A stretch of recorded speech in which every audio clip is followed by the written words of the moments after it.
예, 이번 이 학기에는 구약의 사무엘상을 가지고 말씀을 나누고자 합니다. 신약에 있는 말씀보다는 구약은 쉬워요. 왜냐하면 스토리가 있는 내용이니까요. 예, 이스라엘 백성들이 가나안 땅에 들어가서 살지만 그 땅의 원주인이 따로 있었죠. 그곳에 사는 7 부족들, 또 먼저 살던 사람들을 전쟁을 통해서 다 약화시켰어요. 지도자들, 군대들 다 약화시켰지만 그들을 다 없앤 건 아니에요. 가나안 땅에 들어가서 처음에 그들은 하나님께서 여호수아를 통해서 가르쳐 주신 대로 하나님 앞에 살았어요. 그런데 시간이 지나가면서 점점 하나님을 떠났습니다. 그리고 그 땅에 약화되었던 부족들, 이방 족속들, 그들은 다시 점점 강해집니다. 결국은 이스라엘 백성들을 약탈하고 괴롭힙니다. 백성들이 그러면 어떻게 해요? 농사 지어놓은 거, 1년 농사 지어놓은 거 다 뺏기고 또 숨어서 추수하기도 하고 그런 일이 막 생기죠. 그래서 고통 속에 있는 이스라엘 백성들이 하나님께 불을 짓습니다. 우리 살려주세요, 하나님.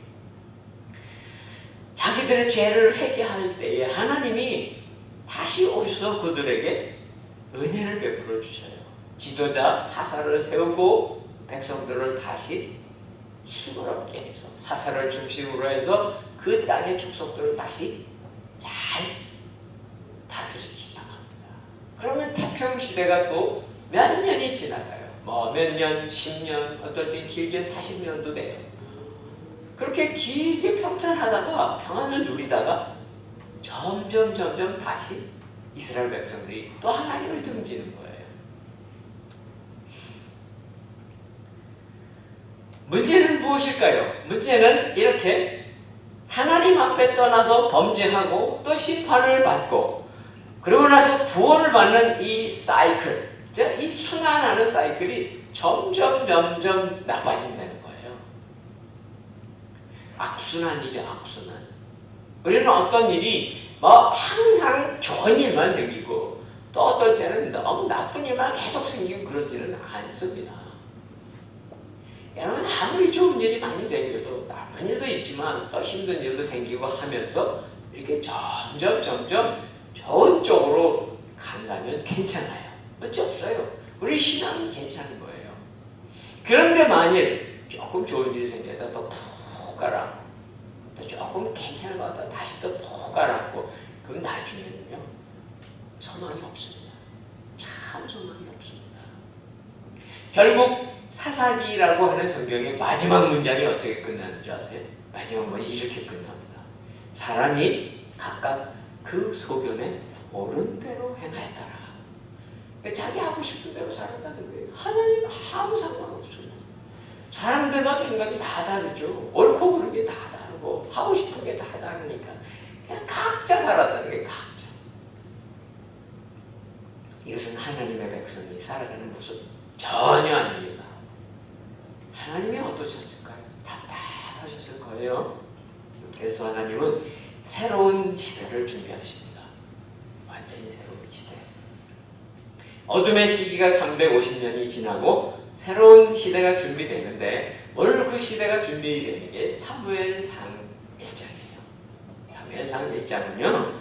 바로 이스라엘의 왕의 역사, 왕국이 세워지는 겁니다. 왕의 역사가 시작하는 책입니다. 그런데요. 맨 처음에 시작되는 것은 왕의 얘기가 아니에요. 왕보다 더 중요한 사람의 이야기입니다. 바로 왕을 기름 부어 세울 선지자가 나와야 돼요. 선지자. 이스라엘의 역사를 보면은 왕으로 세움 받는 것도 자기가 언제 내가 왕이야. 뭐 이건 세상 사람들은 다 그렇게 하죠. 힘이 센 사람이 정복하고 내가 왕이다 그러면 왕이죠. 그러나 하나님의 백성의 나라는 그렇지 않습니다. 하나님께서 친히 세우시고 또 선지자를 통해서 왕으로 기름 부어 세워야 돼요. 그런데 이 선지자는 자기 마음대로 하는 사람일까요? 아닙니다. 선지자는 반드시 그러니까 선지는 뭐냐면 하나님의 뜻을 받아서 전하는 사람이에요. 선지자 혹은 예언자예요. 그래서 하나님은 선지자에게 말씀을 주세요. 말씀. 하나님의 말씀을 주시면 그 말씀을 가지고서 때로는 왕을 기름부어 세우기도 하지만 때로는 왕을 책망하기도 합니다. 그리고 가장 심각할 때는 왕을 폐위시키기도 합니다. 이 선지자예요. 그래서요, 왕의 역사를 기록하기 전에 먼저 선지자 시작이 되는 거예요. 그래서 사무엘의 이야기가 가장 먼저 나옵니다. 물론 하나님의 말씀을 이스라엘 백성에 전했던 그 이전의 사람들도 있죠. 모세도 그랬습니다. 여호수아도 그랬습니다. 이스라엘 백성을 출애굽하고 가나안 땅에 살게 했을 때 그들도 선지자적 역할을 했습니다. 그런데 선지자, 우리가 보통 이야기하는 선지자의 어떻게 보면 시작은 사무엘로부터 시작합니다. 왜냐하면 본격적인 하나님의 말씀의 시대가 시작이 된 게 사무엘로부터 시작입니다. 그런 다음에 왕이 등장하는 거예요. 오늘날 우리들이 살아가는 우리 믿음의 역사도 마찬가지입니다. 우리가 어느 날 갑자기 하나님의 백성이 되는 거 아닙니다. 물론 갑자기 되는 건 맞지만, 그럴 수 있지만 반드시 선행되어야 될 것은 무엇인가? 하나님의 말씀이 앞서가야 돼요. 하나님의 말씀이 들려져야 합니다. 그리고 그 말씀이 우리 마음판에 새겨지는 그 주님의 말씀, 하나님의 말씀이 새겨져야 하나님의 백성이 되는 거예요. 세상에 어떤 종교하고 다릅니다. 세상에 수많은 종교들이 있고 수많은 사람들이 다른 종교를 믿지만 우리는 달라요. 우리는 반드시 하나님의 말씀을 듣지 않고서는 성도가 될 수 없습니다. 그 말씀이 우리 마음에 새겨져서 그 말씀 속에 하나님이 바로 우리를 다스리기 시작한 거예요. 그것이 바로 하나님의 통치입니다. 자, 그렇다면 이런 위대한 선지자의 시대, 이제 곧 따라올 또 왕정의 시대, 모든 시작이 어떻게 시작이 되어야 되겠습니까? 위대한 시작이죠. 그러면 큰 잔치라도 벌리고 빵빠레를 울리면서 새 시대가 엄청난 힘 있는 자에 의해서 시작이 되어 하지 않겠어요? 그런데 그렇지 않습니다. 바로 위대한 선지자의 시대는요, 가장 부족하고 연약한 한 사람으로부터 시작합니다. 바로 자녀를 낳지 못해서 통곡하는 여인의 기도에서부터 시작하는 거예요. 1절 비춰줘 보세요. 이야기의 배경이 어딘가? 에브라임 산지입니다. 에브라임 산지는 이스라엘 12지파가 다 땅을 나눴는데 남과 북의 중앙쯤에 있는 곳입니다. 그리고 그곳에는 실로라고 하는 곳이 있습니다. 실로. 하나님께서 모세를 통해서 주셨던 하나님의 거룩한 임재 공간, 거룩한 공간이 성막이었어요. 회막이었어요. 그 안에는 성소, 지성소가 있고 그 안에 하나님의 약속의 말씀이 들어있는 법궤, 언약궤가 있었습니다. 그래서 그곳에 하나님이 거룩하게 임재하시는 그 은혜의 보좌가 있었어요. 그렇지만 텐트에 텐트, 집이 아닙니다. 광야 40년 동안 그랬지만 가나안 땅에 들어와서도 350년 동안 그냥 텐트예요. 그리고 또 한참 더 지나가고 또 텐트였다가 나중에 솔로몬 왕 때 성전이 비로소 만들어져요. 그때 비로소 이런 건물이 성전이 되죠. 그래서 이렇게 성전이 지어지기 전까지 이런 텐트에 계셨던 하나님이 어디에 모셔졌을까요? 그 모셔졌던 곳이 실로입니다. 실로. 에브라임 지파에 속한 실로라는 곳이 말하자면 이스라엘 백성들의 당시의 신앙의 중심지예요. 제사 드리러 실로로 가야 되는 거예요. 하나님께 제사 드리고 예배 드리러 실로로 가는 거예요. 그들의 모든 삶의 중심이 실로였다고요. 네, 실로에 가까운 곳에 라마다임 소빔이라는 마을이 있었던 거예요. 그리고 그는 어떤 사람이었는가? 등장하는 사람은 엘가나라고 하는 사람입니다. 엘가나의 조상이 아버지가 누구고 할아버지가 누구고 또 증조 할아버지가 누구 쭉 나오죠. 그런데 이 사람들 끝에 누가 있을까요? 바로 레위 네, 후손이 고핫이 있습니다. 고핫. 고핫 족속의 후손이에요. 여기 지명에 보면 에브라임 사람 엘가나라고 했는데 사실 에브라임에 사는 사람 엘가나예요. 그러나 조상은 레위예요. 레위. 그는 레위인입니다.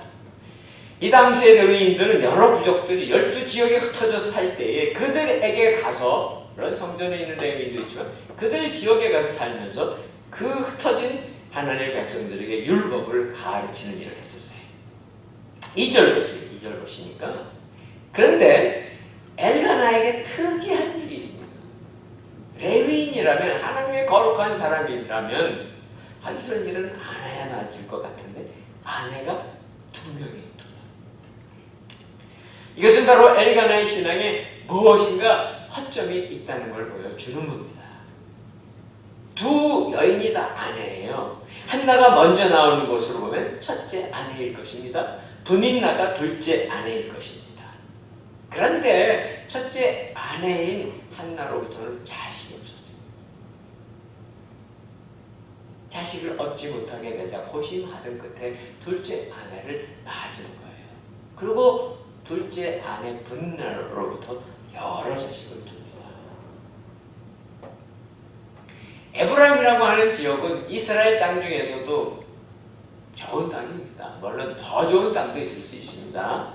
그러나 중앙에 위치하고 산지이고 목축할 수 있습니다. 열매도 많이 맺고, 그래서 대부분 문제없는 사람들이 문제없는 지역입니다. 그런데 그렇게 모든 것이 문제없는 속에 한 사람, 바로 한나의 마음은, 그의 마음이 마치 다 터진 웅덩이같이, 말라 터진 웅덩이같이 되어 있었던 거예요.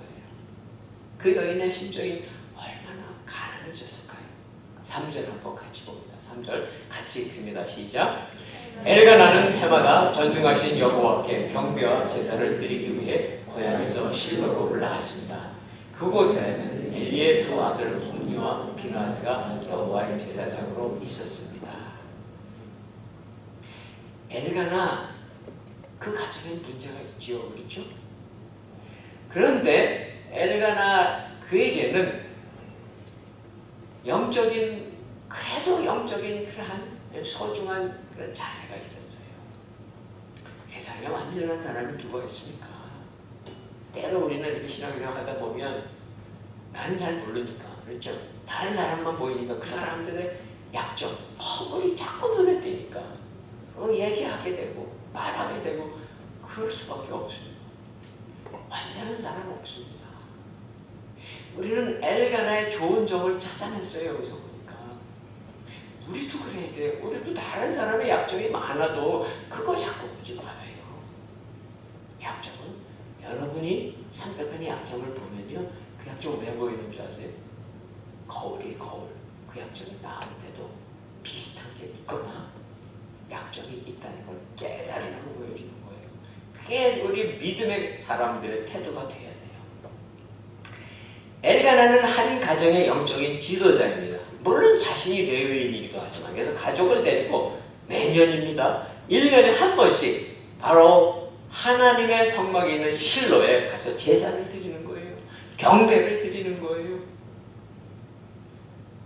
그리고 대단한 일이라면 대단한 일입니다.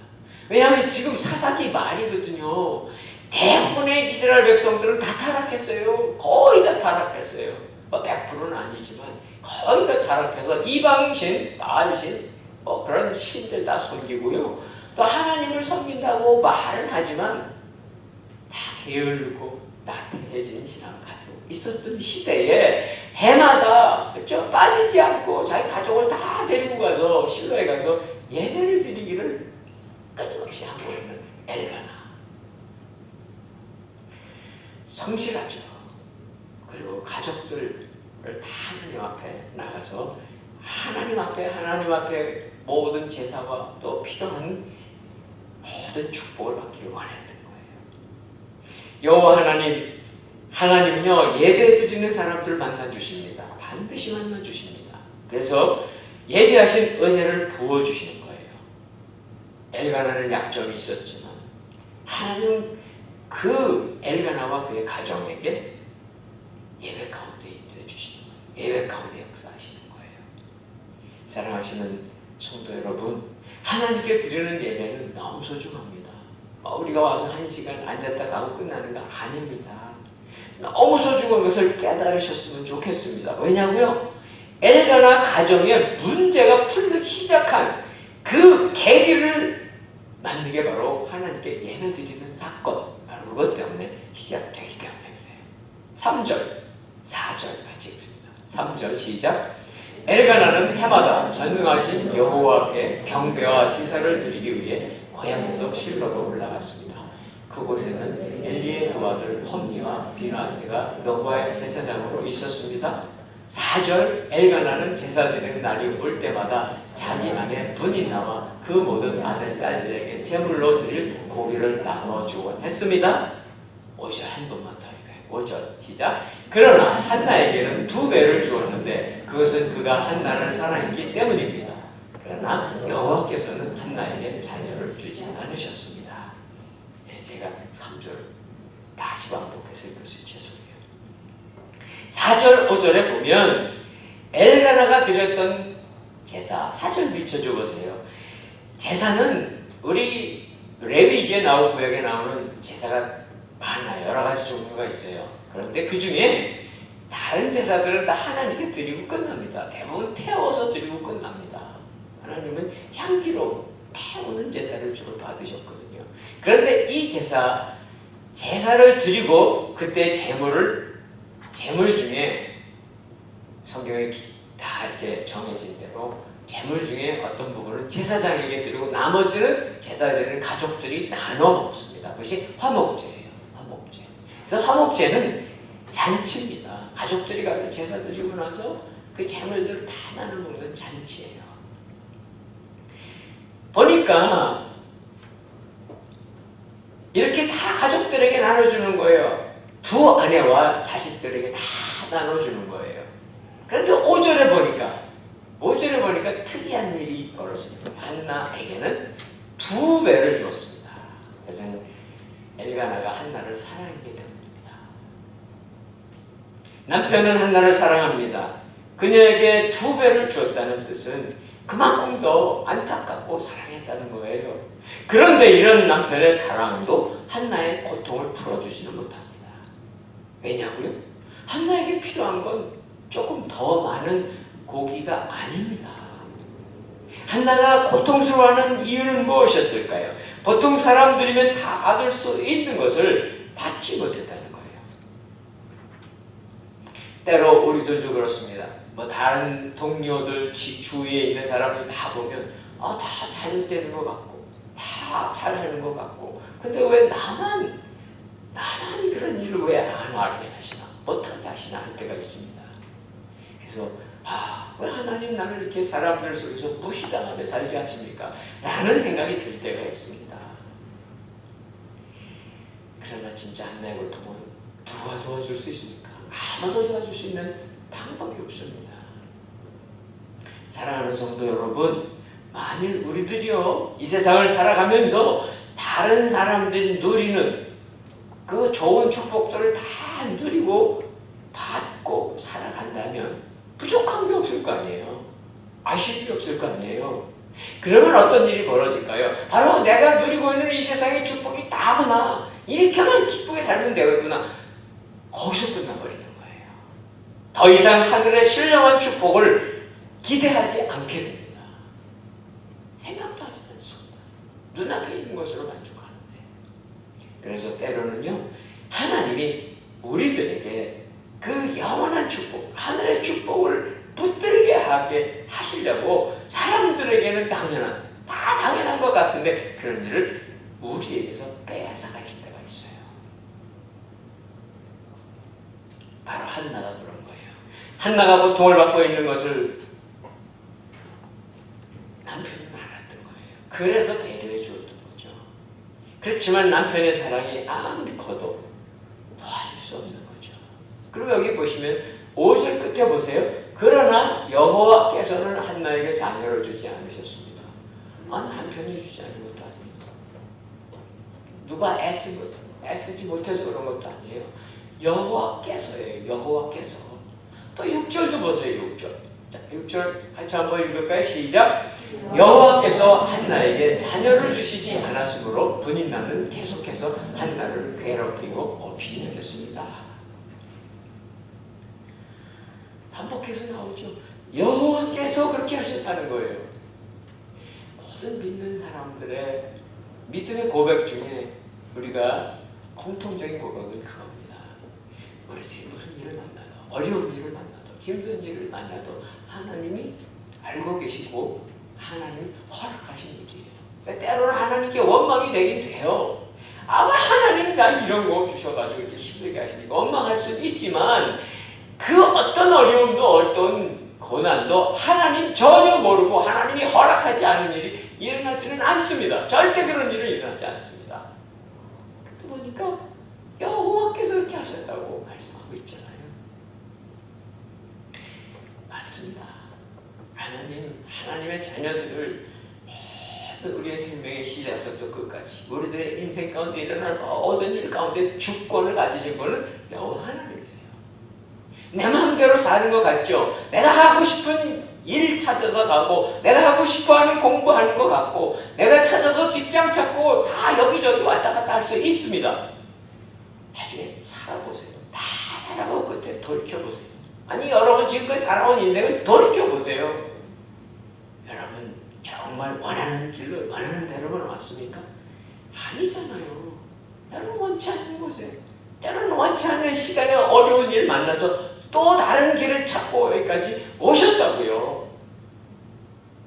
하나님은 우리의 생명의 주관자 되세요. 인생의 주인이 되신다는 것을 고백하는 거예요.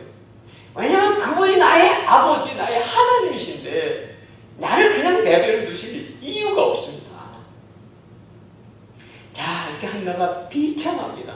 이 보니까 분인나가 너무 괴롭혀요. 그것도 계속해서요. 해마다 제사 드리러 가면 괴롭히고 또 괴롭히고 집에서도 괴롭히고 그냥 시간만 나면 찬스만 있으면 괴롭히는 거예요. 업신여기는 거예요. 사실은 그렇게 하면 안 되죠. 왜냐하면 한나는 먼저 아내가 된 사람이고 분인은 둘째 들어온 사람이죠. 그래서 우리 생각에 분인나가 자기네 자식도 많이 낳았으니까 불쌍한 한나를 좀 동정해주고 좀 이렇게 위로해주고 그러면 얼마나 좋을까. 그런 일은 안 일어난다는 거예요. 어떻게 됐습니까? 여긴 안 나왔어요. 그런데 개역개정에 보면 분인나에 대한 설명이 나오는데 분인나를 적수, 원수라고 나와요. 원수. 분인나는 원수 같은 사람입니다. 그럼 왜 그렇게 한나를 괴롭힐까요? 분인나는 첫 번 아내는 아니에요. 그러나 자녀가 많이 두었습니다. 그리고 남편 엘가나로부터 충분한 관심, 배려 다 받았습니다. 큰 소리 치고 살 수 있습니다. 그러면 만족해야 되지 않습니까? 오히려 한나를 위로해줘야 될 텐데 그렇지 않다는 거예요. 물론 처음부터 그러진 않았을 거예요. 처음에 자녀를 하나 낳았을 때는 그래도 내가 자녀 하나 낳았으니까 자신의 위치가 좀 약간 자랑스러워졌겠죠. 그런데 둘 낳습니다. 셋 낳습니다. 몇 명 낳는지 우리 몇 명 낳습니다. 시간이 가면 갈수록 소리가 더 커집니다. 힘이 들어갑니다. 그리고 점점 한나는 쪼그라들어가고 있습니다. 그럴 때 어떤 일이 벌어졌지 아세요? 마귀가 등장하는 게 마귀가 와서 결국 분인나에 가지고 있는 그 마음의 교만함, 자기는 자랑스럽잖아요. 한나는 형편없잖아요. 그 자랑스러운 마음을 교만을 충동질해서 한나를 짓밟는 거예요. 물론 어찌하든지 저 자식도 못 낳는 첫 번째 부인 그 사람 왜 사랑을 받아야 돼? 내가 다 독차지해야 되지. 그런 마음이 있었겠죠. 그러나 그 뒤에 마귀의 공격이 끊임없이 있었던 거예요. 7절 같이 읽습니다. 7절 시작. 이런 일이 해마다 계속됐습니다. 한나가 여호와의 집에 올라갈 때마다 분인나가 한나를 괴롭혔기 때문에 한나는 울면서 아무것도 못 못했습니다. 이 엘가나 가정에는요 화평이 없습니다. 첫째 아내와 둘째 아내 사실 주객이 전도된 거예요. 그죠? 주객이 전도된 거예요. 해결책이 없어요. 해결책이. 어떻게 이 화평을 만들어야 될지 방법이 없어요. 물론 시작은 누가 있어요? 엘가나가 있어요. 남편이. 그러니까 엘가나의 책임이 있습니다. 이렇게는. 그렇지만 엘가나는 그런 그 불화한 화목하지 못한 가정 속에서도 끊지 않고 계속해서 해마다 했던 일이 뭡니까? 여호와 집으로 가는 거예요. 가서 제사 지키는 거예요. 가서 경배 드리는 거예요. 끝나지 않았다는 거예요. 아내들이 서로 화합하지 않습니다. 그래도 하나님께 나가는 일은 가서 합심해서 예배 드리자. 그러고 다 내려가는 거예요. 자, 불평불만이 가득한 아내들 또 자녀들을 데리고 예배 가는 거 쉽지 않습니다. 여러분이 주일 예배 나올 때도 종종 그런 일 벌어집니다. 예, 집에서 출발하기 전에 두 부부가 막 다투고 말싸움을 하다가 차 타고 오면서 대판 싸웁니다. 예, 그러다가 어떻게 됩니까? 어떨 땐 그냥 돌아가기도 하죠. 그래요. 마귀가 하는 일이 뭔지 아세요? 마귀는요, 이렇게 하나님 앞에 예배 드리러 나오는 거 제일 싫어요. 제일 싫어요. 방해하는 겁니다. 그렇지 않고는 일어나지 않습니다. 그런 일이. 왜 하필이면 고를 때 그렇게 다투게 하느냐고 말이에요. 그래도 우리가 붙잡아야 될 건 뭐예요? 예배에 참석하는 거 중단하면 안 돼요. 부글부글하면서 오세요. 앉아서 또 한편 회개하고 한편은 막 밉고 그렇지. 옆에 앉아있는 사람이 그래도 예배 드리면 어떤 일이 일어나는가? 하나님께서 그 문제 해결해 주세요. 해결해 주십니다. 자, 보세요. 오늘 본문으로 다시 돌아가 봐요. 남편이 제사 때마다 한나에게 제사 음식, 화목제 끝난 그 제사 음식을 2배를 주는 거예요. 2배로. 분인나의 마음은 또 어때요? 저 능력도 없는 저 사람에게 뭘 2배씩이나 줘. 속이 불편하겠죠? 이게 집에 있을 때 한나 괴롭혔습니다. 그런 것보다 성전에 오면 더 괴롭혀야 돼요. 그러니까. 그렇죠? 여기 본문에 나오죠. 해마다 계속됐습니다. 해마다 계속돼요. 몇 년 동안 몰라요. 5년인지 10년인지 15년인지 하여튼 분인나가 들어와서 자식을 여럿을 봤으니까 열흘 지났을 거 아니에요.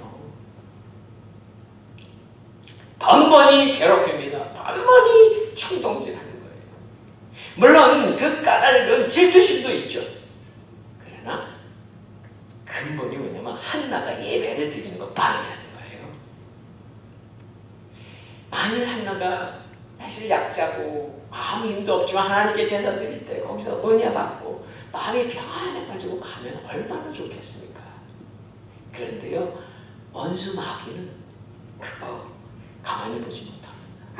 하나님 앞에 가까이 나오려고 할 때마다 그때마다 우리들도 도전해 옵니다. 우리에게도 똑같이 망가뜨리려고 하고 우리 걸음을 흐트리려고 하는 거예요.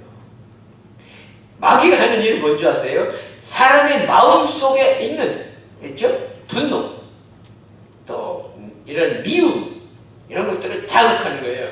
아주 막 이상한 에너지를 줘가지고서 결국은 자기 자신, 그렇죠? 분노하면, 미워하면 우리 자신이 망가지잖아요. 그러니까 우리 자신도 망가지고 또 다른 사람도 망가뜨리게 하는 거예요.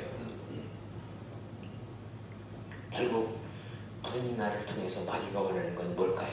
한나를 망가뜨리는 거예요. 한나를 자포자기하게 하는 거예요. 아예 일어서지도 못하게 하고 쓸모없는 인간으로 끝나게 만드는 거예요. 그런데 마귀가 모르는 게 있습니다. 마귀가 모르는 거, 우리가 그걸 찾아야 돼요. 그것은 바로 하나님의 백성들을 너무 비참하게 몰아가면, 너무 하나님의 백성을 코너에 몰아가면 그들이 하나님 앞에서 결사적으로 기도하게 된다는 사실입니다. 사랑하는 여러분, 우리가 하나님 앞에 하나님의 백성들이 목숨 걸고 기도하면요, 하나님이 일하시기 시작하세요. 사실 우리가 그래서 우리가 성벽을 쌓아라라고 지난 주서부터 기도하고 있는 거예요. 갑자기 새로 오신 분들이 참 무슨 얘기 하시나 궁금하겠죠. 네, 교회 안에 많은 어려운 일이 생깁니다. 어느 교회는 마찬가지, 우리도 똑같은 그런 상황이에요. 우리들은 정말 이렇게 간절히 기도할 때 하나님이 들으시는 거예요. 8절입니다. 8절 같이 한번 읽습니다. 시작. 그런 한나에게 남편 엘가나는 한나 왜 그렇게 울고 있어? 왜 먹지 않고 있어? 왜 그렇게 슬퍼하고만 있어? 내가 당신에게 10 아들보다 낫지 않소라고 말했습니다. 남편이 한나에게 잘해주면 잘해줄수록 분인나는 더 화가 나는 거죠. 그러니까 더 한나를 공격하는 거죠. 아, 그러면 어떻게 음식을 먹습니까? 어떻게 먹을 수 없죠. 먹지도 않고 울기만 하고 있으니 남편은 딱 하니까 위로해 줍니다. 위로해 줍니다. 사실 그런데 이 남편인 엘가나가 잘 모르고 있는 게 있어요. 아니, 우리들도 남자들 잘 모르는 게 있어요. 그렇죠. 여인들의 세계는 무섭습니다. 아주 냉혹합니다.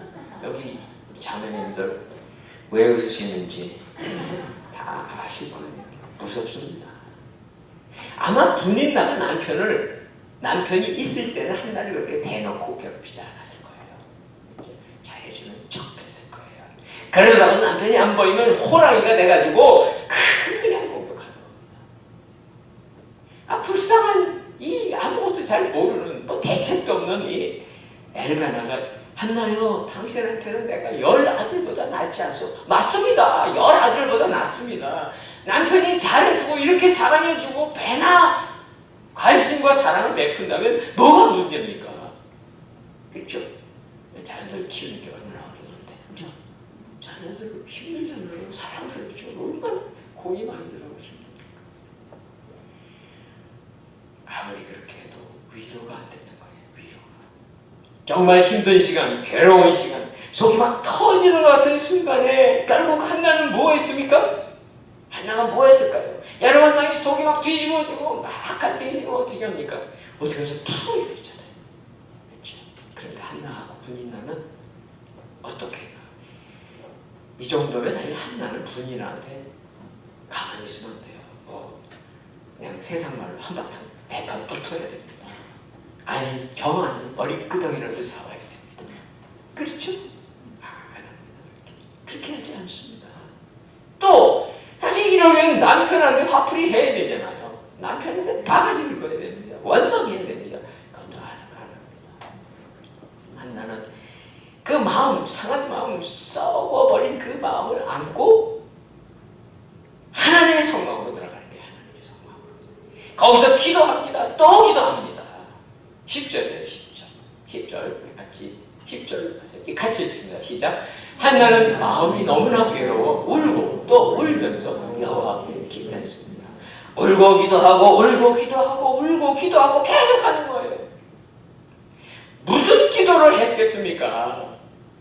자기 억울한 상한 마음을 다 하나님 앞에 다 일러 바쳐야 됩니다. 사람들에게 말할 수 없습니다. 말할 소용도 없습니다. 해결되지도 않습니다. 그러나 하나님께 나가는 거예요. 우리들에게도 어떤 문제든지 있으면 하나님께 가지고 나가야 합니다. 말씀드렸잖아요. 그 문제를 나에게 있도록 허락하신 분이 하나님이시라면 하나님께 가서 따져야지. 하나님께. 사람들에게 따져봐야 소용없습니다.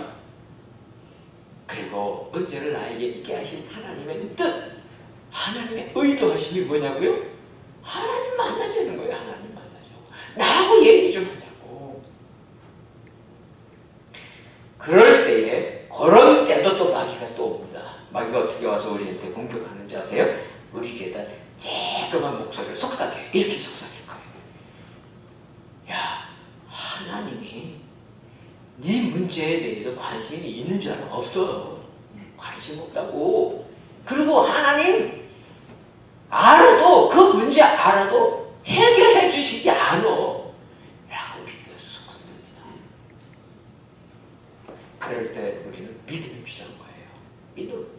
오직 하나님께만 이 문제의 해결책이 있고, 하나님이 이 문제를 왜 나에게 일어나게 했는 이유도 있고, 하나님이 이 문제를 해결해 주실 분이라고 하는 믿음이 있어야 됩니다.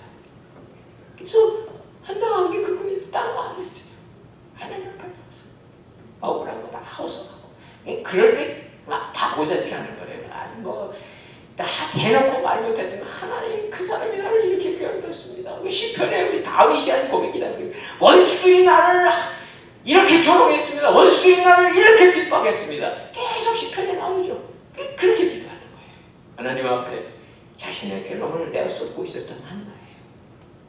그래서 한나의 기도는 눈물의 기도, 통곡의 기도예요.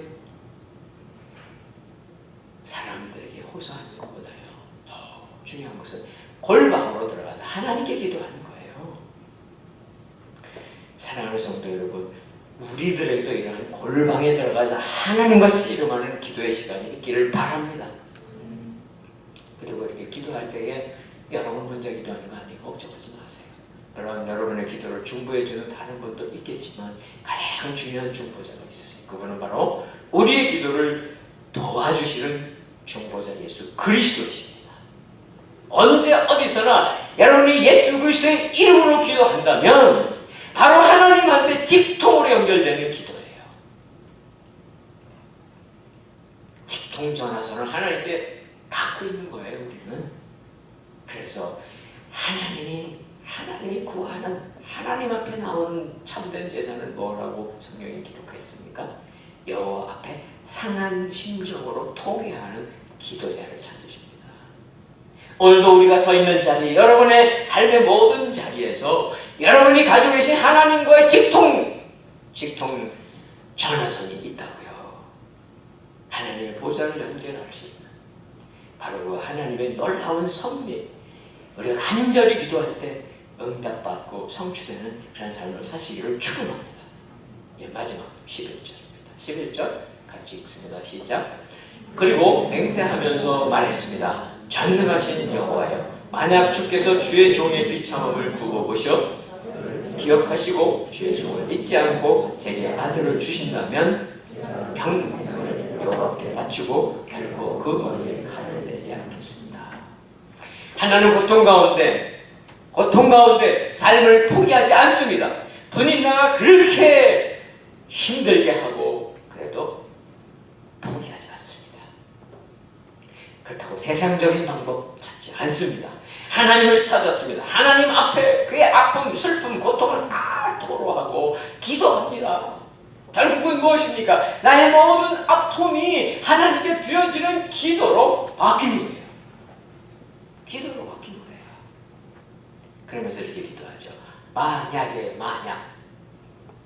뭐예요? 안 해주셔도 좋습니다. 그렇게 안 해주셔도 하나님이십니다. 그러나 만약 아들을 주시면 그를 평생 나시린으로, 여기 보면 머리에 칼을 내지 않겠다고 나왔는데 그것은 하나님께 바쳐진 사람이에요. 나시린, 거룩한 하나님을 섬기는 아들로 드리겠습니다 라고 서원 기도드립니다. 하나님은 기도의 사람입니다. 한나가 기도한 것처럼 기도할 수밖에 없는 상황 속에 빠지는 우리들이 있습니다. 아니, 우리 공동체도 그렇습니다. 우리가 지금 해야 될 것은 기도해야 될 때입니다. 고통 가운데 하나님의 성전에 나와서 우리가 기도합니다. 한나는 그 기도에 응답을 받았어요. 사무엘이라고 하는 아들을 낳습니다. 사무엘이 무슨 뜻인지 아십니까? 사무엘, 엘은 하나님이죠. 하나님, 엘이라는 것이 하나님이니까 여호와 하나님이 들으셨다. 샤무에서 들으셨다는 거예요. 한나의 기도를 들으십니다. 응답하십니다. 그렇게 해서 태어난 아들이 사무엘입니다. 그리고 평생토록 하나님께 바쳐지는 아들을 받습니다. 사랑하는 성도 여러분, 하나님은요 언제나 하나님의 백성들이 기도하는 그 기도를 들으시려고 하늘문을 열고 계세요. 우리 주님은 그 기도가 드려질 때마다 중보해 주세요. 여러분들의 기도, 우리 공동체의 기도를 하나님께서 들어주십니다. 우리는 한나처럼 간절하게, 정말 간절하게 기도할 때에 놀라운 응답을 받으시는 한 분 한 분 또 우리 교회가 되시기를 주님의 이름으로 축원합니다. 기도하겠습니다.